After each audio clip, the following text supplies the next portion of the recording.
Bueno,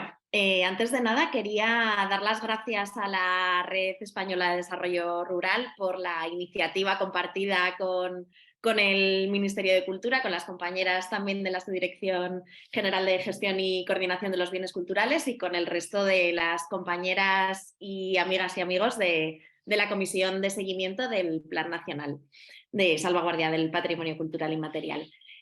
Voy a hacer una introducción que pueda servir un poco de marco conceptual con todo, bueno, a ver, que no se me cuele por aquí todo esto. Bien. Que pueda servir eso, un poco de marco conceptual o mínimamente teórico para darle la dimensión patrimonial que tienen los conocimientos artesanales. Las artesanías, como también decía Carmen, no son simplemente objetos que tienen una entidad artística o que tienen unas cualidades estéticas o unas características materiales muy concretas, sino que tienen un sentido muy profundo y un significado muy particular, dado el patrimonio cultural inmaterial, esa dimensión inmaterial que las hace pues, diferentes a otros objetos. En fin, entonces, como decía, no sé si estamos viendo bien la presentación, ¿sí? Sí. Confirmadme que se ve bien. Vale, fenomenal. Voy a enmarcar esta aproximación conceptual, digamos, en el Plan Nacional de Salvaguardia del Patrimonio Cultural Inmaterial. Vamos a hacer unos antecedentes mínimos de esta herramienta, que es pues, compartida, como saben, por muchas administraciones y otro tipo de entidades, y que puede servir también como como un resumen metodológico que puede ser muy útil y de hecho creemos que lo es para todo tipo de patrimonio inmaterial, pero especialmente probablemente para el ámbito de los conocimientos artesanales. Bueno, así como marco muy general, el concepto de patrimonio cultural se ha ido ampliando a lo largo del último siglo, pasando de considerar exclusivamente los valores artísticos e históricos de los objetos, como decíamos, a contemplar otros relacionados pues, con las formas de vida, con las prácticas sociales, los conocimientos y técnicas fundamentalmente, y aproximándolo en definitiva al concepto antropológico de cultura. Muchos de estos bienes, como es el caso muchas veces de los conocimientos artesanales, están desapareciendo o están siendo distorsionados por los procesos de homogeneización y de globalización, y si bien existe un marco jurídico para la protección del patrimonio cultural en general, la especial idiosincrasia del patrimonio inmaterial ha llevado muchas veces el desarrollo de actuaciones, de intervenciones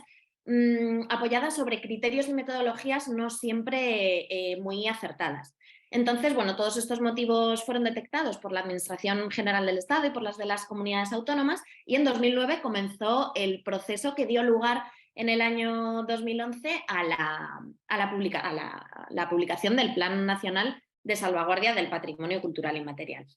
Muy brevemente, los planes nacionales son instrumentos de gestión y coordinación para, desde una visión interdisciplinar y de forma consensuada, poder desarrollar metodologías, criterios y líneas de actuación para la salvaguardia de bienes culturales complejos. Actualmente, desde el año 1990, tiene ya más de 3 décadas de trabajo, existen 14 planes nacionales, entre el que se encuentra el Plan Nacional de Salvaguardia del Patrimonio Cultural Inmaterial. Este plan tiene como objetivo general la salvaguardia del patrimonio cultural inmaterial, y este es el primer concepto, yo creo que relevante para la comprensión de las artesanías en toda su dimensión patrimonial, que es: no pretendemos fosilizar el patrimonio inmaterial, no pretendemos musealizar la artesanía, sino garantizar la viabilidad de estos conocimientos. Y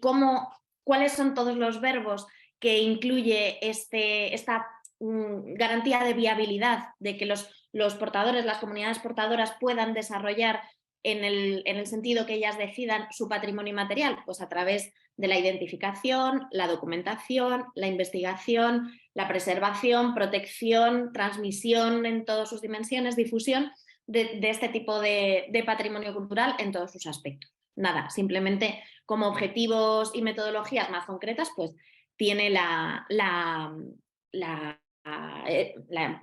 propuesta de unas bases teóricas consensuadas con respecto a un concepto, a unos ámbitos, a a unos criterios de valoración que vamos a ver un poquito más adelante, la elaboración de proyectos en el marco del Plan Nacional que puedan, bueno, pues, ayudar al desarrollo de estas propuestas teóricas, sensibilizar a la sociedad y lograr el reconocimiento institucional en el marco de las políticas culturales, es uno de los objetivos que tenemos aquí, y también la información y la coordinación entre administraciones, porque hay veces que trabajamos muy juntos sobre un mismo ámbito de conocimiento, sobre un mismo ámbito de desarrollo, pero trabajamos cada una por su lado. Entonces, es muy interesante que existan ocasiones como esta en la que podemos, pues, trabajar conjuntamente, unir las fuerzas y poder actuar en la misma línea para conseguir esa salvaguardia del patrimonio inmaterial que estamos buscando. Este también es el objetivo del Plan Nacional, en tanto que, bueno, unifica y, bueno, pretende que podamos trabajar en las mismas líneas, tanto Administración General del Estado como comunidades autónomas, como otras entidades públicas o privadas, pues desde la academia, etcétera, para que, bueno, pues podamos retroalimentarnos y nutrirnos en nuestro trabajo. Como decía, bueno, esto es el objetivo también de la Comisión Técnica de Seguimiento, que por suerte contamos con muchas compañeras aquí hoy, en el que, bueno, pues eso, trabajamos conjuntamente intentando consensuar unos criterios y unas metodologías que puedan ser útiles para todas las entidades que participamos. En cuanto a las bases teóricas, vamos a empezar, como no podía ser de otra manera, comprendiendo qué es el patrimonio cultural inmaterial. Y es que para eso vamos a utilizar, evidentemente, la definición de la Convención para la Salvaguardia del Patrimonio Cultural Inmaterial, por dos motivos. En primer lugar, porque ha sido, pues, ampliamente debatida y consensuada, y aunque, bueno, pues tiene sus conflictos, como todos los documentos cuando pasan unos años, pues ha sido, bueno, ha tenido unos profundos debates y unos consensos por detrás que nos permiten utilizarla con tranquilidad, y también porque desde el año 2006 fue ratificada por el Estado español y desde entonces, pues, forma parte de nuestro ordenamiento. Este concepto dice que se entiende por patrimonio cultural inmaterial los usos, representaciones, conocimientos y técnicas, junto con toda esa dimensión material, junto con los instrumentos, objetos y artefactos y objetos culturales que les son inherentes. Es decir, ya entendemos esa visión holística del patrimonio inmaterial, en el que no funcionan la dimensión material y la inmaterial por separado, sino que son todo uno, que las comunidades, los grupos y, en su caso, los individuos reconozcan como parte integrante de su patrimonio cultural. Es decir, aquí no vale lo que diga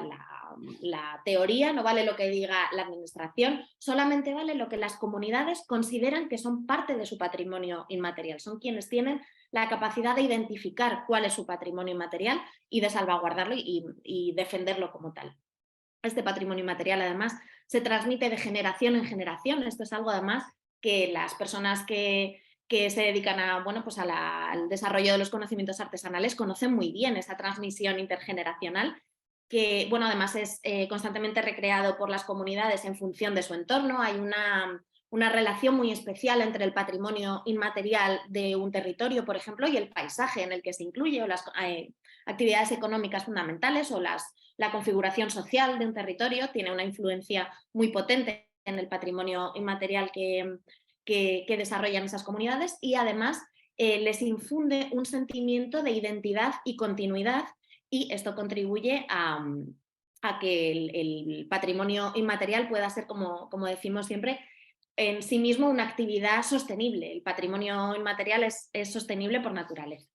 Vamos a citar una serie de características fundamentales para comprender el patrimonio inmaterial, empezando, pues, por la principal, y es que el patrimonio inmaterial es un patrimonio vivo. El patrimonio inmaterial no puede no estar en gerundio, como decimos. El patrimonio inmaterial se experimenta o no es patrimonio inmaterial. Y además está interiorizado en los individuos y en las comunidades como parte de su identidad. Decíamos, es una identidad que es a la vez individual de cada uno de los miembros de estas comunidades y es colectiva a nivel del grupo, porque el patrimonio inmaterial está compartido por los miembros de una colectividad y tiene ese efecto regenerador en el orden social. Y después de que sea un patrimonio vivo, yo creo que la siguiente característica es que es un patrimonio vulnerable. El patrimonio inmaterial cambia y evoluciona constantemente y este es su mejor seguro de vida, a veces casi el único de que pueda continuar. El patrimonio inmaterial es transmitido generalmente desde la infancia, cada nueva generación va enriqueciendo el patrimonio inmaterial, eso se ve perfectamente en las artesanías, y es preservado tradicionalmente por la comunidad. Esta preservación es insustituible como método de salvaguardia por cualquier otra herramienta. Forma parte de la memoria colectiva viva y está experimentado como vivencia e implicado en las formas de vida de una comunidad. Está, como hemos dicho, interconectado absolutamente con la dimensión material de la cultura, creo que en ningún sitio se ve más, de hecho, que en las artesanías, y está normalmente contextualizado en un tiempo y en un espacio bastante concretos. No admite copia fuera de la comunidad portadora, este también es un debate muy interesante en el mundo de las artesanías. Está ritualizado, es procesual, no podemos comprender el patrimonio inmaterial como una foto fija, sino como todo el proceso que le da lugar y todos los momentos de antes y de después también. Es evocador y constituye una experiencia desde el punto de vista sensorial y, como decimos, contribuye evidentemente a la sostenibilidad tanto medioambiental como social de las comunidades. Además, aunque pocos componentes del patrimonio cultural inmaterial, pocos elementos del patrimonio inmaterial se circunscriben a un único ámbito, tenemos en el Plan Nacional una lista de ámbitos que pueden, pues, ayudarnos a orientar la clasificación y facilitar de esta manera la gestión y la salvaguardia del patrimonio inmaterial. Evidentemente todos estos ámbitos se encuentran en continua interconexión, pero bueno, en el Plan Nacional se hizo una propuesta basada en la lista de ámbitos de desarrollo, de contextos de desarrollo del patrimonio inmaterial que proponía la Convención y la amplió un poquito adecuándola a la realidad del contexto español. En primer lugar, evidentemente, los conocimientos tradicionales sobre actividades productivas, procesos y técnicas, del que hablaremos un poquitín más adelante, el ámbito de las creencias, los rituales festivos y otras prácticas ceremoniales, el ámbito de la tradición oral y las particularidades lingüísticas, representaciones, escenificaciones, juegos y deportes tradicionales, manifestaciones musicales y sonoras y danzas, formas de alimentación y formas de sociabilidad colectiva y organizaciones. Y seguro que estáis pensando que los conocimientos artesanales no se circunscriben al primer ámbito, están presentes en todos los demás. No podemos entender, pues, una danza sin la indumentaria tradicional, por ejemplo, que muchas veces está muy vinculada a los conocimientos artesanales o todos los elementos materiales de los que dispone un ritual, por ejemplo. Pero, como decíamos, el ámbito fundamental en el que se inscriben las artesanías es el ámbito, el primero, el relativo a los conocimientos tradicionales sobre actividades productivas, procesos y técnicas, en el que incluyen los conocimientos y prácticas tradicionales de producción, distribución y consumo, todos los conocimientos, técnicas, habilidades, usos y procesos para la adaptación al medio, actividades relacionadas con la producción y el consumo, los oficios artesanos y todas las tecnologías, destrezas y conocimientos. A ver, es que no sé si lo estamos viendo completo. A ver. Bueno, espero que estemos viendo la presentación entera. La organización, evidentemente, urbana también, y todos los conocimientos y prácticas relacionadas con el universo, la naturaleza, etc. Pero este es el ámbito en el que, desde mi punto de vista, los conocimientos tradicionales relacionados con las artesanías son absolutamente protagonistas. Voy a pasar rápidamente por los criterios de valoración, es decir, cuando nos planteamos una manifestación cultural inmaterial, cuáles son todos esos criterios que le dan esa dimensión patrimonial, que pasa de ser una manifestación cultural, como todas las que hacemos los seres humanos, a tratarse o a ser potencialmente parte de nuestro patrimonio cultural inmaterial. Y, en definitiva, el fundamental es la representatividad. Las manifestaciones culturales inmateriales son relevantes por su capacidad de arraigo y de apropiación simbólica por parte de su comunidad. No importa esa excepcionalidad que sí buscamos o esa singularidad que buscamos en otros tipos de patrimonio cultural. Por supuesto, el protagonismo ineludible de la comunidad, ya que toda herramienta de protección, cualquier acción de salvaguardia, debe ser debatida con y aceptada por esos protagonistas, esas comunidades portadoras. El patrimonio cultural inmaterial tiene unas condiciones muy particulares de diversidad y de continuidad para intentar luchar contra esa homogeneización y esa estandarización que vemos a menudo en otros ámbitos de la cultura. Debe existir un respeto a la integridad humana y animal, respetando pues, el marco básico de la Declaración Internacional de los Derechos Humanos. Y además debe presentar, o es interesante que presente, una diversidad de expresiones multisensoriales y de marcos de desarrollo diversos, ya que bueno, pues van a contener en un mismo bien, digamos, sensaciones muy diversas, y vamos a tener en cuenta no solo la manifestación en sí misma, sino el marco de desarrollo temporal y espacial en el que ésta se mueve. Pero como hemos dicho antes, el patrimonio cultural inmaterial está vivo y esa es su principal característica, pero además es vulnerable. Siempre decimos que el patrimonio inmaterial es casi un superviviente en el siglo XXI. Nos encontramos en un marco social, histórico, cultural, a todos los niveles, que se encuentra en constante transformación, y el patrimonio inmaterial se encuentra pues un poco en el ojo del huracán muchas veces. Es pues como decimos también, el catalizador de todas esas transformaciones sociales. Estos riesgos, estas condiciones de vulnerabilidad del patrimonio inmaterial pueden venir pues, por su propia naturaleza, por el propio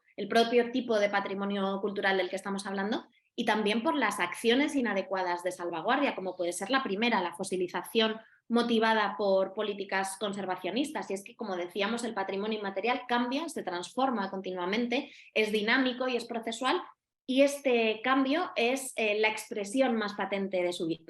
su vitalidad, de esta condición de vivo, y es que solamente sobrevive lo que se transforma y lo que se adapta a las nuevas condiciones. Por eso, esa fosilización que pudiera conllevar algún tipo de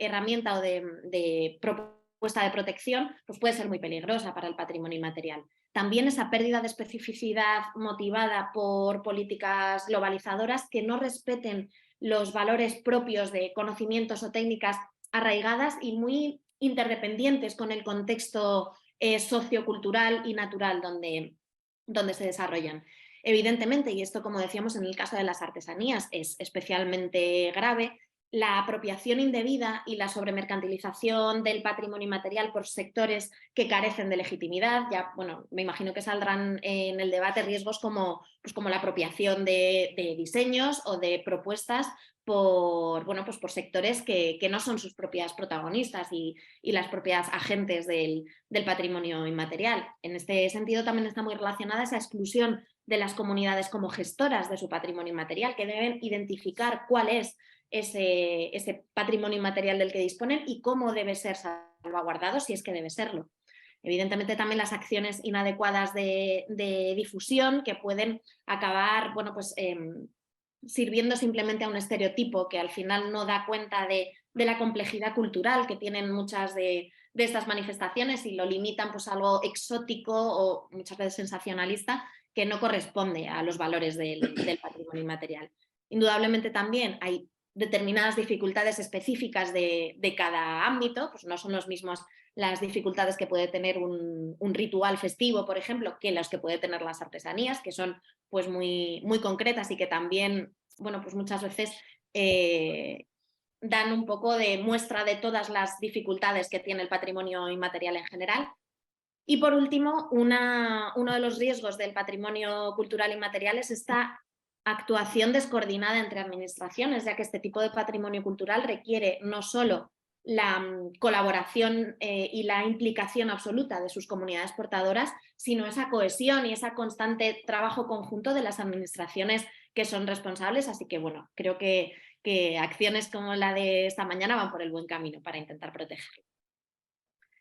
El Plan Nacional presenta 3 programas con sus correspondientes líneas de actuación que dan un poco también la pluralidad de aproximaciones que debe tener la salvaguardia del patrimonio cultural inmaterial. Comenzando, evidentemente, por la investigación y la documentación, ya que la medida más urgente y más importante para la salvaguardia del patrimonio cultural inmaterial es su identificación y su documentación, con la participación, evidentemente, de sus comunidades portadoras. Por este motivo ha sido pues, el programa prioritario desde desde los inicios del Plan Nacional, investigando las manifestaciones culturales inmateriales que tienen esas características, esos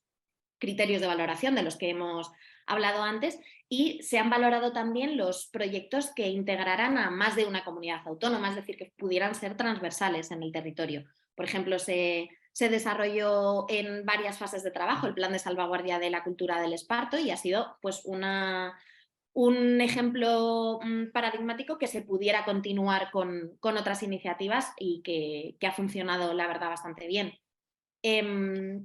Otro programa, el segundo programa, que es especialmente interesante en el caso de las artesanías, es el programa de conservación de los soportes materiales, porque como decíamos, el patrimonio inmaterial está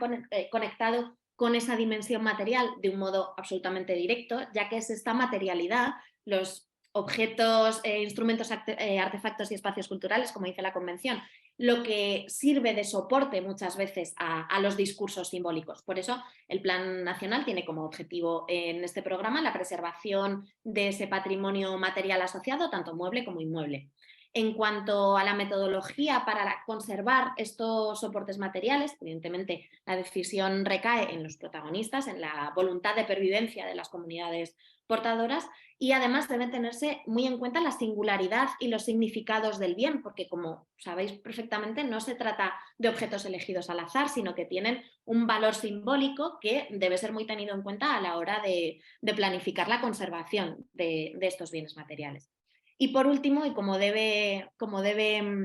ocurrir de manera transversal a lo largo de todo el proceso de salvaguardia, tenemos el programa de formación, transmisión, promoción y difusión para dar a conocer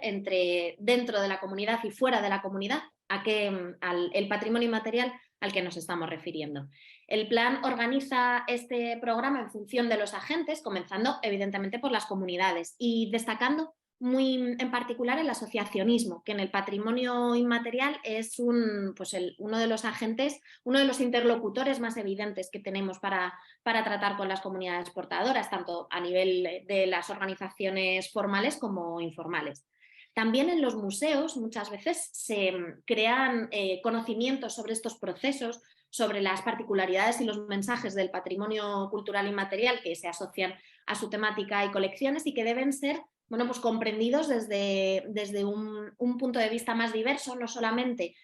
para el espectador, sino también desde la propia comunidad portadora. Por supuesto, los